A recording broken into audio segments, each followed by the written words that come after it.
Hello दोस्तों, कैसे हैं आप सब लोग। होप कि आप सब लोग बहुत अच्छे होंगे। अगर आपको बनारस हिंदू यूनिवर्सिटी में यूजी कोर्सेज में एडमिशन चाहिए, जैसे बीए, बीएससी, बीकॉम जैसे कोर्सेज में एडमिशन चाहिए, तो ये वीडियो आपके लिए बहुत ज़्यादा इंपॉर्टेंट होगा। दोस्तों, अगर आपने सीयूटी यूजी का एग्जाम दिया है तो आपको पता होना चाहिए कि आपको जिस भी यूनिवर्सिटी में एडमिशन लेना है उसके वेबसाइट पर जाकर आपको रजिस्ट्रेशन करना होगा, काउंसलिंग में पार्टिसिपेट करना होगा। और बीएचयू का काउंसलिंग पोर्टल ओपन हो चुका है। तो इस वीडियो में मैं आपको बताऊंगा कि सीयूटी यूजी एग्जाम देने के बाद में बीएचयू के वेबसाइट पे जाके रजिस्ट्रेशन कैसे करना है, फॉर्म को पूरा कंप्लीट कैसे करना है, काउंसलिंग में पार्टिसिपेट करना है, ठीक है, कैसे करना है। तो अगर आपको बीएचयू में एडमिशन चाहिए तो वीडियो को ध्यान से अंत तक देखो, बहुत इंपॉर्टेंट ये वीडियो होने वाला है। मैं आपको ए टू जेड इंफॉर्मेशन दूंगा, कैसे आपको रजिस्ट्रेशन करना है, कैसे आपको फाइनल पेमेंट करना है, कौन कौन से डॉक्यूमेंट्स अपलोड करने हैं, सब कुछ, कैसे प्रेफरेंस को बनना है, कोई भी दिक्कत आपको नहीं आएगी। बस आपने सीयूटी यूजी का एग्जाम दिया होना चाहिए एंड आपको बीएचयू में एडमिशन चाहिए तो ये फॉर्म आपको भरना ही पड़ेगा। लास्ट डेट 31 जुलाई 2025 है, इससे पहले फॉर्म को भर देना,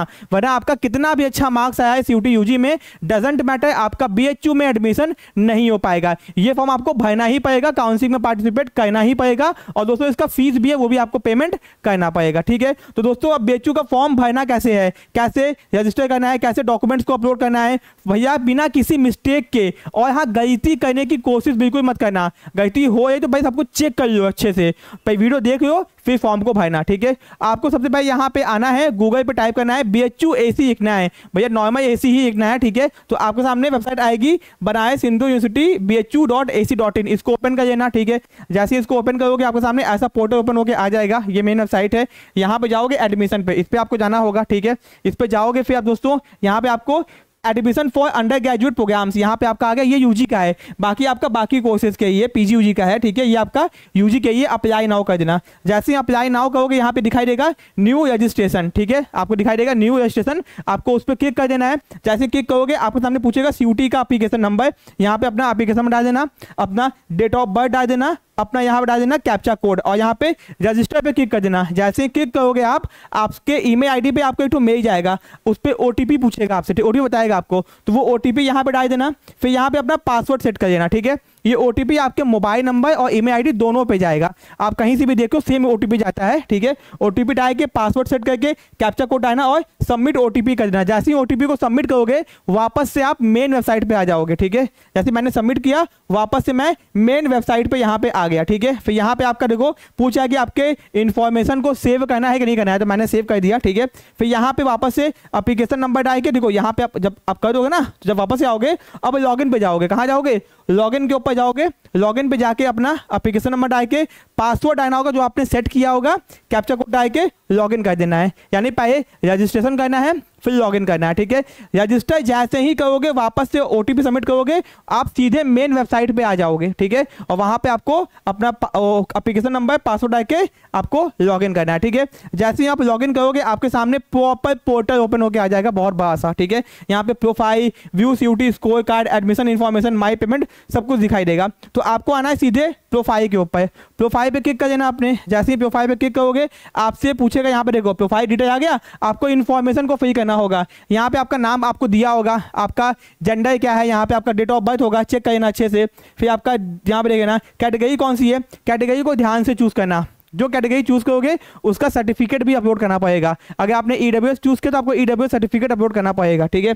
फिर दोस्तों एप्लीकेंट रजिस्टर्ड ईमेल हो गया आपका, यहाँ पे देना होगा। फिर आपका दूसरा ईमेल, मोबाइल नंबर एंड आपका एक मोबाइल नंबर देना होगा आपको यहाँ पे, ठीक है। ये बेसिक इन्फॉर्मेशन है, ठीक है। फिर दोस्तों हम लोग आगे आएंगे, यहाँ पे आपका ब्लड ग्रुप क्या है, इंडिया के सिटीजन हो कि नहीं, धर्म कौन सा है, नेशनलिटी क्या है, उत्तर प्रदेश के रेसिडेंट हो कि नहीं हो। एंड दोस्तों ये क्या है, क्या आप बीएचयू में आपके मम्मी पापा काम करते हैं तो यस करना, ठीक है, नहीं करते तो नो कर देना, ठीक है। फिर फैमिली का डिटेल, मम्मी का नाम क्या है, मम्मी का ऑक्यूपेशन, मम्मी की क्वालिफिकेशन, मम्मी को ऑफिस का एड्रेस, मम्मी का मोबाइल नंबर। घर में अगर एक ही मोबाइल नंबर है तो वो हर जगह आप डाल सकते हो, ठीक है। फिर दोस्तों हम लोग आगे आते हैं, सेम टू सेम पापा का आपसे पूछेगा, फिर गार्जियन में अपने पापा का डाल देना। फिर इमरजेंसी कॉन्टैक्ट नंबर, नहीं तो एक ही नंबर डालो, कोई दिक्कत की बात नहीं है। फिर कंबाइंड फैमिली इनकम यहाँ पे चूज कर लेना, जो आपको पता है मिनिमम टू मिनिमम चूज करना, ठीक है। फिर दोस्तों हम लोग आगे आते हैं, अदर कैटेगरी कोटा, यहाँ पे डिसेबल हो कि नहीं हो, कश्मीर माइग्रेंट हो कि नहीं हो, और यहाँ पे आपसे बैंक अकाउंट का डिटेल पूछेगा। ये इसलिए पूछता है कि अगर कल को आपको एडमिशन कैंसिल करवाना है तो इसी अकाउंट में आपके पैसे वापस भेजे जाएंगे, ठीक है। तो अपना देना, अगर आपका खुद का अकाउंट नंबर नहीं है तो आप अपने मम्मी पापा का गार्जियन का अकाउंट नंबर दे सकते हो, इस बात को समझिए, ठीक है। तो अकाउंट नंबर डाटा यहाँ पे दोबारा सा, नेम अकाउंट नंबर कंफर्म करना, नाम कौन से बैंक का है, बैंक का ब्रांच नेम और IFSC कोड, ठीक है। फिर दोस्तों फिर आपका एड्रेस यहाँ पे डालना, अगर एड्रेस सेम है तो सेम टू सेम क्लिक कर देना, ठीक है। यानी जहाँ पे रहते हो और जहाँ पे मतलब होता ना, कभी कोई इंसान गांव का होता है शहर में आके काम करता है, तो गांव के अगर हो तो गांव का एड्रेस डाल के यहाँ पे सेम टू सेम कर सकते हो, ठीक है। तो जहाँ भी रहते हो एड्रेस सही डालना, आपके आधार कार्ड में जो एड्रेस है वही डालना, ठीक है, कुछ और मत डाल देना। फिर सेव एंड नेक्स्ट करना, सेव एंड नेक्स्ट जैसे ही करोगे आपके सामने पूछेगा ओके, ओके कर देना। ओके करने के बाद में आपके सामने सब इन्फॉर्मेशन आपको दिखाएगा, चेक करेगा, चेक कर लो, सब कुछ चेक कर लेना। चेक करने के बाद में प्रोसीड टू नेक्स्ट कर देना, ठीक है। प्रोसीड टू नेक्स्ट करोगे, फिर आपसे अदर डिटेल पूछेगा, आपको कोई मेडिकल इमरजेंसी में दिक्कत है कि नहीं, आपको हॉस्टल चाहिए कि नहीं चाहिए, हॉस्टल में यस नो कर सकते हो, ठीक है। फिर आप NCC में थे कि नहीं है, यस नो कर सकते हो, NSS में थे कि नहीं है, कर देना। फिर आपको कौन कौन सी लैंग्वेज आती है, इंग्लिश में अगर आती है तो रीडिंग राइटिंग स्पीकिंग तीनों पर टिक कर देना। हिंदी पे भी पूछेगा तो जो जो आता है उस पर तीनों टिक करके सेव एंड नेक्स्ट कर देना, ठीक है। फिर दोस्तों हम लोग आगे आएंगे यहाँ पे कि यहाँ पे आपसे सब कुछ आपको दिखाया, जो आपने फॉर्म टिक किया है ना, सब यहाँ पे दिखाया है। फिर आपको प्रोसीड टू नेक्स्ट करना होगा, ठीक है। फिर आगे आ जाओगे, फिर आपसे अचीवमेंट डिटेल, यहाँ पे स्पोर्ट्स कोटा है तो अगर आपका स्पोर्ट्स कोटा है तो इन्फॉर्मेशन फिल करके सर्टिफिकेट अपलोड करना होगा, नहीं है तो भैया सीधे आप स्किप टू नेक्स्ट सेक्शन कर दो। स्पोर्ट्स सर्टिफिकेट है तभी यहाँ पे भरना, वरना आपको सीधे स्किप टू नेक्स्ट सेक्शन पे जाना है, ठीक है। फिर दोस्तों हम लोग आगे आते हैं एकेडमिक डिटेल, यहाँ पे आपका क्लास 10th आप किस बोर्ड से पास की हो चूज कर लेना। फिर यहाँ पे क्लास 10 का स्टेटस पास हो कि अपीयर्ड हो, तो पास पे क्लिक करना। फिर आपका रोल नंबर पूछेगा, आप पासिंग ईयर पूछेगा और साइंस कॉमर्स बैकग्राउंड किससे तो ये पूछेगा, तो सिंपल सा चूज करोगे। जैसे यहाँ पे टिक करोगे ना तो इतना बड़ा पोर्टल ओपन होकर आ जाएगा। अब यहाँ घबराओ मत, आपके क्लास 12th में जितने भी सब्जेक्ट यहाँ चूज करियो, यहाँ पे चूज करने का आपको ऑप्शन देगा। यहाँ पे देखो ऐसे आपने मैनेज बिजनेस अकाउंटेंसी इंग्लिश मैंने सब चूज कर लिया। और दोस्तों एक सब्जेक्ट कितने मार्क्स का है, मैक्सिमम मार्क्स पूछे है, तो मैक्सिमम मार्क्स आपका कितना है, यहाँ पे देखो 100 मार्क्स का था, ठीक है। फिर दोस्तों कितना आप मार्क्स पाए हो, यहाँ पे मैक्सिमम मार्क्स है, यहाँ पे कितना आप मार्क्स ऑब्टेन कितना पाए हो, ठीक है। और 2 को मैंने छोड़ दिया है क्योंकि 5 ही सब्जेक्ट बच्चे का था, मैंने आपको ये एग्जाम्पल के भाई के दिखाया है, ठीक है। तो यहाँ पे सब्जेक्ट का नाम ये आपको दिया होगा, चूज करना होगा, ध्यान से चूज करना। फिर ये आपका टोटल मैक्सिमम मार्क्स हो गया, ठीक है, ये आपका हो गया ऑब्टेन्ड मार्क्स, ठीक है। फिर दोस्तों आगे हम लोग आएंगे, यहाँ पे आपसे पूछेगा क्लास 10th का डिटेल, 10th आपने कब पास की है, स्कूल कॉलेज का नाम क्या है, किस स्टेट में है, आपका 10th का बोर्ड का नाम क्या है, स्कूल का एड्रेस क्या है, क्लास 10th का रोल नंबर क्या है, आपका मोड क्या है, परसेंटेज में है कि CGPA में है, तो मैंने परसेंटेज चूज किया है, कितना मैक्सिमम मार्क्स है कितना मिनिमम मार्क्स है, ठीक है, मैक्सिमम और ऑब्टेन्ड मार्क्स, ठीक है। फिर अपना परसेंटेज अपने आप आ गया, ठीक है। फिर दोस्तों यहाँ पे क्लास 12th का स्कूल डिटेल, स्कूल का नाम, address, type of school government है कि प्राइवेट है, ठीक है, स्कूल का state, medium, Hindi English and district. फिर सेव एंड सेव नेक्स्ट करना है, ठीक है, कुछ भी कठिन नहीं है यहाँ पे। फिर दोस्तों यहाँ पे आते हैं, सब कुछ इन्फॉर्मेशन यहाँ पे आ चुका है। फिर आपको यहाँ पे प्रोसीड टू नेक्स्ट, आपको चेक करने को बोलेगा, चेक कर लेना, प्रोसीड टू नेक्स्ट कर देना, ठीक है। फिर दोस्तों आपसे यहाँ पे कहेगा अपना, हाँ यहाँ पे आपको आगे अब आ गया एलिजिबिलिटी।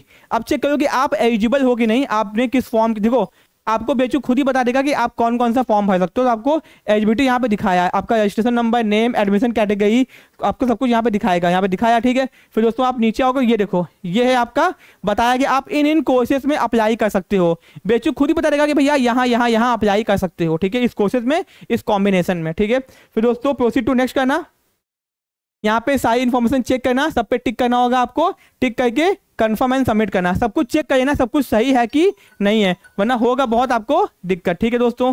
सब कुछ टिक करिए, आप कंफर्म एंड सबमिट कर देंगे।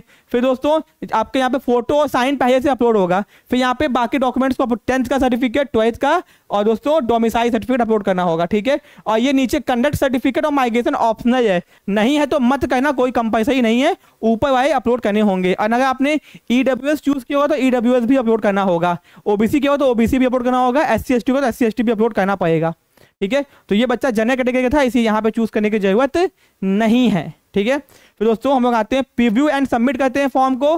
तो यहाँ पे आपका वापस से मेन पोर्टल पे आ गया, ठीक है भैया। अब यहाँ पे वापस से मेन पोर्टल पे आ गया, तो यहाँ पे है programme selection, programme preference selection पे जाना होगा आपको, ठीक है। यहाँ पे आना, यहाँ पे आने के बाद में आपको बताएगा आपका कितना कितना मार्क्स है, ठीक है। आपको यहाँ पे आपका मार्क्स बताया है, यहाँ पे ध्यान दो, मार्क्स बताया है। फिर proceed to CUT programme eligibility, आगे आ जाओगे, आगे आओगे तो यहाँ पे आपका सब्जेक्ट आपको दिख रहा है, ठीक है, जो जो सब्जेक्ट में आपको अप्लाई करना है। और यहाँ पे देखो मैंने कौन सा फर्स्ट पे रखा है, कौन सा सेकंड पे रखा है, कौन सा थर्ड पे रखा है। ध्यान रखना, आप पहले नॉर्मल सीट को ही फर्स्ट पे रखना, पेड कोर्स के सीट को हमेशा नीचे रखना। एग्जाम्पल के तौर पे मैं आपको देता हूँ, मैं आपको एग्जाम्पल देता हूँ बेचू का बीकॉम जो है आपका प्रेफरेंस कैसे भरोगे। बेचू का बीकॉम आपका कहाँ कहाँ पे है, मेन कैंपस में है, डीएवी में है, एएमपीजी में है, वसंता में है और आईजीएससी में है, 5 जगहों पे है। ठीक है, तो भैया मेन कैंपस को मुझे मेन कैंपस में एडमिशन चाहिए और मुझे अगर पेड सीट भी है तो भी मुझे चाहिएगा, तो मैं क्या करूंगा, मेन कैंपस के नॉर्मल सीट को सबसे ऊपर रखूंगा। बेचू BCom honours main campus normal seat. और फिर दोस्तों दूसरा होगा बेचू BCom honours main campus paid course. ठीक है, क्योंकि मैं पेड कोर्स को सेकंड में रखूंगा, क्योंकि इससे होगा क्या कि भैया अगर मेरा पेड कोर्स में होगा तो अपग्रेड होकर नॉर्मल सीट में हो जाएगा। और दोस्तों अगर मैंने पेड कोर्स को ऊपर रख दिया तो पेड ही सीट पे एडमिशन हो जाएगा, मेरा दिक्कत हो जाएगी ना। इसीलिए नॉर्मल सीट को ऊपर रखना, पेड कोर्स को उसके नीचे रखना। ठीक है, जैसे मेन कैंपस का नॉर्मल सीट, मेन कैंपस का पेड सीट, डीएवी का नॉर्मल सीट, डीएवी का पेड सीट, एएमपीजी का नॉर्मल सीट, एएमपीजी का पेड सीट, वीसीडब्ल्यू का नॉर्मल सीट, वीसीडब्ल्यू का पेड सीट, आईजेसी का नॉर्मल सीट, आईजेसी का पेड सीट। वैसे तो आईजेसी में सारी सीट पेड सीट ही होती है। तो यानी कि अगर समझो बात को, अगर आपको पेड सीट में एडमिशन चाहिए ही नहीं, आप सोचोगे कि मैं पहले सारे नॉर्मल सीट को ऊपर रख देता हूं, मेन कैंपस का नॉर्मल सीट, डीएवी का नॉर्मल सीट, एमएमवी का नॉर्मल सीट, वीसीडब्ल्यू का नॉर्मल सीट, एएमपीजी का नॉर्मल सीट, तो इससे होगा क्या कि नॉर्मल सीट तो ऊपर है आपका, अब आप मान रहे हो आपका मेन कैंपस का पेड सीट नीचे आ गया, तो आपको डीएवी में तो हो जाएगा बट मेन कैंपस में नहीं हो पाएगा। तो अगर आपको पेड सीट का दिक्कत नहीं है तो जैसे मैंने कहा कि पहले मेन कैंपस का नॉर्मल सीट ऊपर, उसके नीचे उसका पेड सीट, फिर एमएमवी का नॉर्मल सीट, एमएमवी का पेड सीट, डीएवी का नॉर्मल सीट, डीएवी का पेड सीट, एएमपीजी का नॉर्मल सीट, एएमपीजी का पेड सीट, ऐसे रखना। कोई दिक्कत आई है कमेंट बॉक्स में कमेंट करना, मुझे आप कॉल करके टीम से बात भी कर सकते हो। ठीक है, तो यहाँ पे आपको ध्यान रखना है, ऊपर रखना है। ठीक है, आप इसको करते जाओगे। ठीक है, फर्स्ट सेकंड थर्ड फोर्थ आप अपना चूज कर लेना। ठीक है, ओके दोस्तों, फिर लोग आगे आते हैं। यहाँ पे आपको दिखाया कि आपने कैसे कैसे प्रेफरेंस चूज किया है, कौन सा ऊपर है कौन सा नीचे है। प्रोसीड टू प्रीव्यू सेक्शन पे जाना है। ठीक है, यहाँ पे आओगे, आपका सब कुछ दिखाया है, यहाँ पर चेक कर लो। पे फी, अब फीस को पेमेंट करने की बात कर है, पे फी कर देना। यहाँ पे इन्फॉर्मेशन दिखाएगा, 500 पेमेंट करने को बोल जाए, क्लिक हियर टू पे विया ईज़र पे। मैंने पेमेंट किया, क्यूआर कोड आ गया, पेमेंट किया। ठीक है, पेमेंट करने के बाद में वापस आपको मेन वेबसाइट पे जाके पटक देगा। आपको अपना पेमेंट चेक करना है, पेमेंट हुआ कि नहीं हुआ। तो यहाँ पे दिया हुआ माई पेमेंट्स पे जाओगे, जब जाओगे यहाँ पे दिखाई देगा final payment status, click here to check payment status. यहाँ पे क्लिक करना, क्लिक करते ही हो जाएगा आपका ओके, सक्सेसफुल हो जाएगा। ठीक है, सबमिटेड हो जाएगा, तो आपका पेमेंट हो गया। ठीक है, इस तरीके से आपको बेचू के फॉर्म को भरना है बिना किसी दिक्कत और समस्या के। कोई भी ताम झाम की यहाँ बात ही नहीं है, आपको लोग बेवकूफ बनाएंगे, ये है वो है ना तेना, कुछ नहीं है। आराम से घर बैठे बैठे फॉर्म भर सकते हो। कोई दिक्कत आई है कमेंट बॉक्स में कमेंट करो, मैं आपका ये प्यार जरूर करने की कोशिश करूंगा। मिलते हैं अपने नेक्स्ट पार्ट में। Thank you so much.